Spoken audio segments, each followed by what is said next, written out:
So what's up nga mga pare? Ngayong araw nga pala, samahan nyo kami dahil kukuha nga pala kami ng nipa. Galing nga pala kami ng Quezon, bali pupunta nga pala kami ng Abu-Abo. Bago lang ako dito nakapunta guys, sobrang ganda ng paligid. Bali tatlo lang nga pala kami nila Auntie na pumunta dito para mas madami, mas marami rin makukuhang nipa. Medyo may kalayuan nga rin ito mga pare sa highway, kaya naglakad din kami ng ilang kilometro papunta sa aming kukunan ng nipa na aming gagawing pawid. Bali nga pala mga pare, sinama ko na si Kumari para marami kami makuhang nipa sa pagsasasa. Bago nga pala kami simulang magkuha ng nipa, hindi na po na namin ang kanilang tirahan na medyo may kalumaan na nga. Dahil nasa 5 taon na rin itong hindi napapasilan.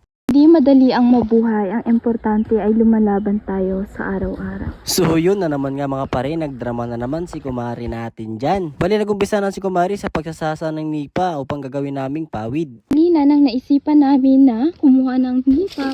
Ayan. Ay ko. Wow. Sobrang.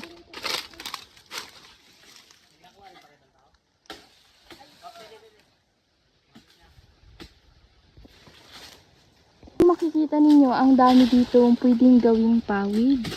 Ayan, pinakuha ko na nga si Marvin. Super doctor. Antik pa ako dito madulas. Si Auntie.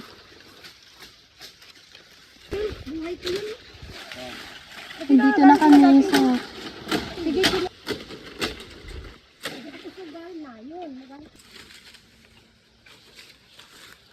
Kukuha tayo ng pawid.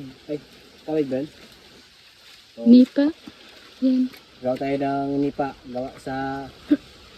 ano ba to? Pawid. Na gawa sa nipa. Gawa tayo ng pawid na gawa sa nipa. Ito, may isang sako na tayong naipon.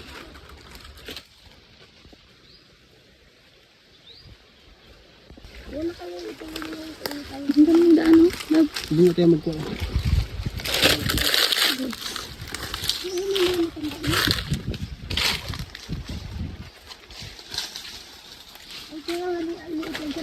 Grabe, butik oh. Tingnan nyo nga, kung magtaga kayo, baka may lampinig dyan sa taas. No? Hi sir.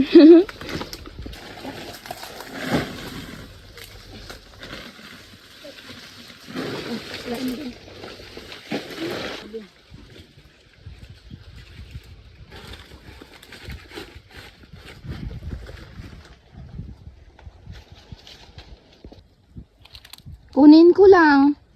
Iwan mo na lang dyan.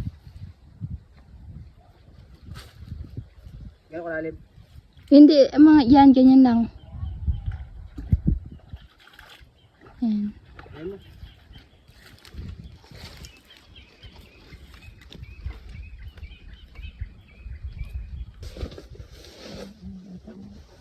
Mga damit niya to, mga dati.